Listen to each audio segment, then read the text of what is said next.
जी students, अब अगला जो है कि एक तो हमने एनोरेक्सिया नर्वोसा को देखा, ईटिंग डिसऑर्डर जो था कि जिसमें बहुत ज़्यादा वो कम खाना जो है वो शुरू कर देते हैं, खाने को बहुत कम कर देते हैं, अपनी ज़िंदगी से कैलोरीज को भी निकाल देते हैं। अब अगला जो है दूसरा, दैट इज़ बुलिमिया नर्वोसा, पुरखोरी। बुलिमिया का मतलब है भैंसे या बैल की भूख, यानी भैंसे की तरह बहुत ज़्यादा खाना, और ये ऐसा लगता ही नहीं कि ये कोई इंसान का खाना है कि वो इतना ज़्यादा खा लेता है।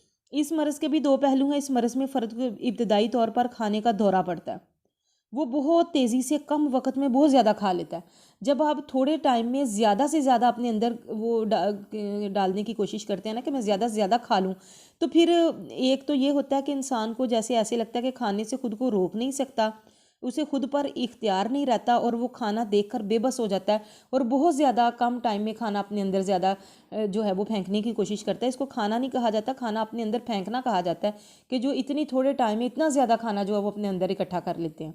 That is binge eating. बेतहाशा खाने के बाद दूसरा मरहला शुरू होता है।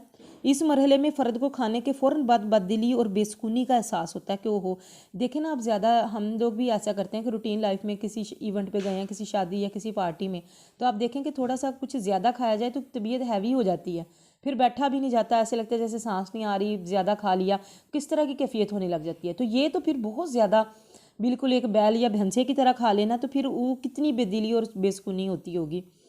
वज़न बढ़ने का खौफ फिर वो छा जाता है कि हाँ, ये मेरा वज़न ना बढ़ जाए, और कैलोरीज़ को फिर ज़ाया करने के लिए जो है वो खाने को ज़ाया करते हैं, और ये कई तरीके इख्तियार करते हैं इसके लिए, कि वॉमिटिंग करना या कोई ऐसी टैबलेट ले लेना जिससे फ़ौरन जो है वो पेट जो है वो लूज़ हो जाता है। इस किस्म की जो चीज़ें इस्तेमाल करते हैं, फिर इन्हें पुर्जिंग कहा जाता है। इसमें दो चीज़ें इंपॉर्टेंट हैं, बिंज ईटिंग के बिला बेतुका बेत समझे, बिला सोचे समझे खाते जाना, और फिर पुर्जिंग, फिर उसको ज़ाया करने की कोशिश करना। पुरखोरी की तशखीसी अलामत क्या हैं? फ़र्द को बार बार जो है वो पुरखोरी का दौरा पड़ता है, खाने का दौरा पड़ता है। वो 2 घंटों के दौरानिया में इतना ज़्यादा खा लेता है कि दूसरे लोग इतनी मिकदार इतने मुख्तसर अरसे में नहीं खा सकते। दूसरे लोग इतनी थोड़े टाइम में इतनी चीज़ें नहीं खा सकते जितना ये लोग खा जाते हैं।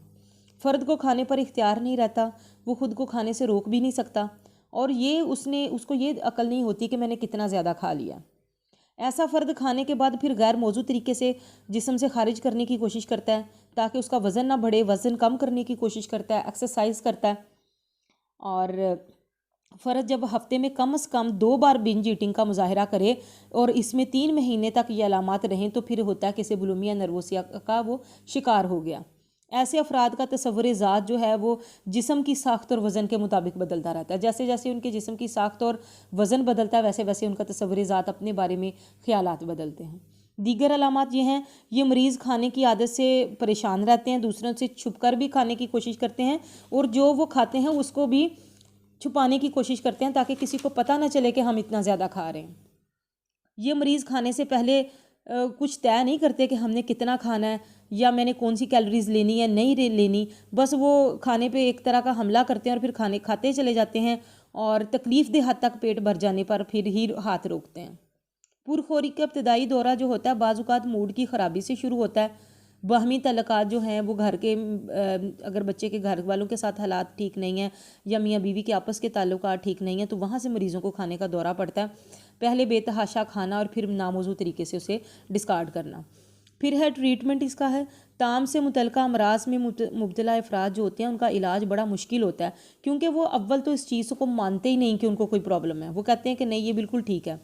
एनोरेक्सिया जो यानी कम खोरी के जो मरीज़ होते हैं वो बेहद लागर हो जाते हैं, उन्हें इतनी वीकनेस होती है, खड़ा नहीं हुआ जाता, चक्कर आते हैं, इसके बावजूद भी वो जो है वो अपने इलाज पे कारबंद नहीं होते, मानते नहीं हैं इलाज के लिए।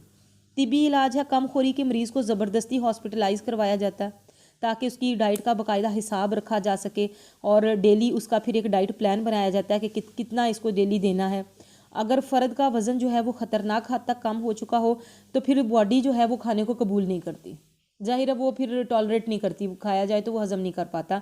तो ऐसी सूरत में उनको ड्रिप लगाई जाती है, ताकि उनको थोड़ी उनकी वीकनेस कवर हो, थोड़े से वो बेहतर हों, तो वो खाना खाना शुरू करें।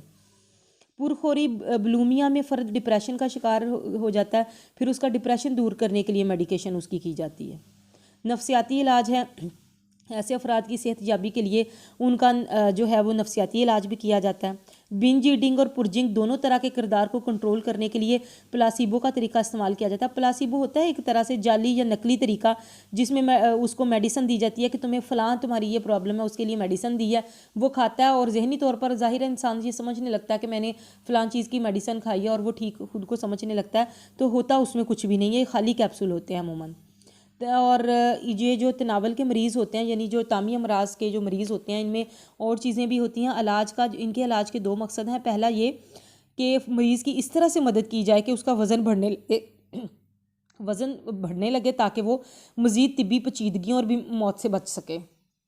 दूसरा मकसद ये होता है कि तवील मुद्दत तक जो है वो मतलूबा सेहतमंद वज़न बरकरार रखा जाए, और इन दोनों तरीक़ों का मकसद ये होता है इंसान की फलाह और उसकी बेहतरी होता है। इस सिलसिले में मावनी मशरूतियत पर मबनी किरदारी तरीका इलाज, मावनी मशरूतियत जो होती है ना, मतलब असिस्टेड लर्निंग, वो भी, और इस पर बेस्ड जो बिहेवियरल थेरेपी होती है वो बड़ी इसमें सीख हो जाती है, कारआमद होती है। इस तरीका इलाज में फ़र्द को सारा वक्त तनहा रखा जाता है, सिर्फ खाने के वक्त उससे मुलाकात की जाती है। रफ्ता रफ्ता फ़र्द सीख जाते हैं कि खाना खाने के इनाम के तौर पर अगर वो खाना खाएगा तो या तो वो किसी से बात करने को उसे टाइम दिया जाएगा, या उसे टीवी देखने को मिलेगा, या वो अपने डॉक्टर या नर्स के साथ चहलकदमी कर सकेगा, कोई बात कर सकेगा किसी के साथ।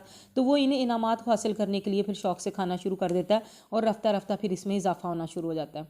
पुरखोरी के मरीज़ों के लिए भी जो है वो कॉग्निटिव बिहेवियरल थेरेपी जो होती है वो इंपॉर्टेंट होती है। ये फैमिली थेरेपी भी उसके लिए मौजूद रहती है, लेकिन फिर उसके साथ साथ उसकी जहनी हालत को बदलना, उसकी सोच को बदला जाता है, ताकि वो अपने बारे में एक बेहतर नुक्ता नज़र बनाकर खाने की आदत जो है उनको बेहतर कर सके। फिर ग़िज़ाई आदत बेहतर बनाना, हवा और पानी के बाद खुराक हमारी जो है वो बका के लिए, हमारी ज़िंदा रहने के लिए बुनियादी ज़रूरत है। दूसरे लफ्ज़ों में, हवा और पानी की मोटिवेशन के बाद जो है वो सबसे बड़ा जो मुहर्रक है, मोटिवेशन है हमारे लिए, वो भूख का मुहर्रक है। अगर इंसान खाना ना खाता हो, या उसने खाना ना खाना हो, तो वो कभी भी इतनी मेहनत, इतने लगन से वो इतने काम ना करे जितने वो कर रहा होता है। ये जो है ना वो खाना ही होता है, पेट का ईंधन ही होता है, जिसको भरने के लिए वो इतना कुछ करता है। फ़र्द की कारकर्दगी, सेहतमंदी, खुश मिजाजी और तवील उम्री का जो राज होता है वो उसके अच्छे खाने पर मुनहसर होता है। अच्छी सेहत का तल्लक अच्छी ग़िज़ा से होता है। अच्छी ग़िज़ा से मुराद है बैलेंस डाइट, मतवाज़न ग़िज़ा, ऐसी ग़िज़ा जिसमें सारी चीज़ें हों, जिसमें विटामिन्स भी हों, मिनरल्स भी हों, जिसमें कार्बोहाइड्रेट्स भी हों, प्रोटीन भी हो, सारी चीज़ें आपस में जो हैं वो मौजूद हों।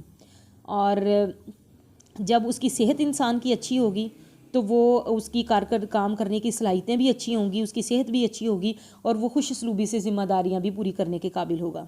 देखने में आया है कि जो अफराद ग़िज़ाई कमी का शिकार हों उनकी सेहत कमज़ोर होती है, और फिर उनकी जो क़ुव्वत मदाफ़त है, इम्यून सिस्टम है, वो इम्यूनिटी कम हो जाती है।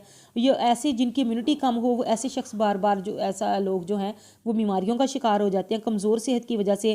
फिर जब वो मुशक्क़त वाला काम नहीं कर सकेंगे तो फिर कमाएंगे कैसे, और कमाएंगे नहीं तो आमदनी के कम होने की वजह से फिर मसाइल पैदा होंगे। आमदनी कम होगी तो वो अच्छा खाएंगे नहीं, और अपनी सेहत का ख्याल कहाँ से रखेंगे। तो फिर जो है ना वो मतवाज़न ग़िज़ाई जो है वो इंसानी ज़िंदगी के लिए बहुत ज़्यादा ज़रूरी है, और उसके बगैर जो है वो ज़िंदगी मुमकिन नहीं है।